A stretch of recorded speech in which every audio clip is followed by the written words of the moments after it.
একটা শেয়ার করি যে আজ হাঁটতে গিয়ে কি নিয়ে আসলাম।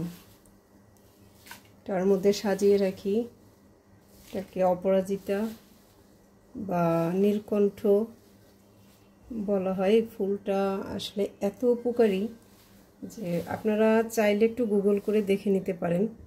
আমি মাঝে মাঝে নীলকণ্ঠ ফুলের চা খাই। অনেকে বলেন এটা কি এমনি খাওয়া যায় বা খেলে কি হয়, আপনারা গুগল করে দেখে নিতে পারেন।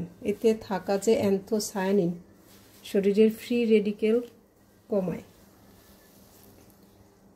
ফ্রি রেডিকেল কমানো মানে হচ্ছে যে শরীর যে বার্ধক্য, সে বার্ধক্যটাকে একটু ধীর করবে, রোধে সাহায্য করবে। বয়স বাড়বে কিন্তু আপনারা থাকবেন যৌবনা।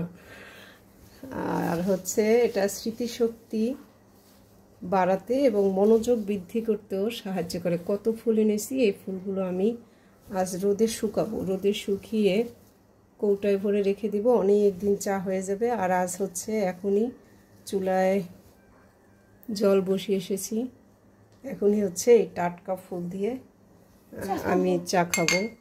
কয়েকটা ফুল এখান থেকে নিয়ে নেই কথা বলতে বলতে। আর হচ্ছে এটা কিন্তু স্ট্রেস আর উদ্বেগও কমায়, যে অতিরিক্ত স্ট্রেস সেটাও কমাতে সাহায্য করে এই নীলকণ্ঠ ফুল। পানিটা ফুটে গেছে, আমি ফুলগুলো একটু ধুয়ে নিই। যদিও বেছে নিয়েছি তারপরে একটু ধুয়ে নিলাম। এখানেও দেখেন কি সুন্দর রঙিন হয়ে গেছে। চা হচ্ছে আমার অপরাজিত ফুলের চা। চুলা বন্ধ করে দেই, কিছুক্ষণ পরেই সেঁকে নেব। অপরাজিত ফুলের চা স্নায়ুকে ঠান্ডা করে, শান্ত করে, রাতের ঘুমটা ভালো হয়। এটা ত্বক ও চুলের জন্য খুবই ভালো। আর হচ্ছে দেখেন কালারটা কেমন আসছে। এটা হচ্ছে এরপর হবে ম্যাজিক। যখন লেবুর রস দিব এর কালারটা পুরা চেঞ্জ হয়ে যাবে। আমি একটু কাছ থেকে দেখাই। আর এটা ইমিউন সিস্টেমকে শক্তিশালী করে। আর এর যে অ্যান্থোসায়ানিন দৃষ্টিশক্তিকে বাড়াতে সাহায্য করে, শরীরকে ডিটক্স করে। কালারটার পরিবর্তন বোঝা যাচ্ছে কি?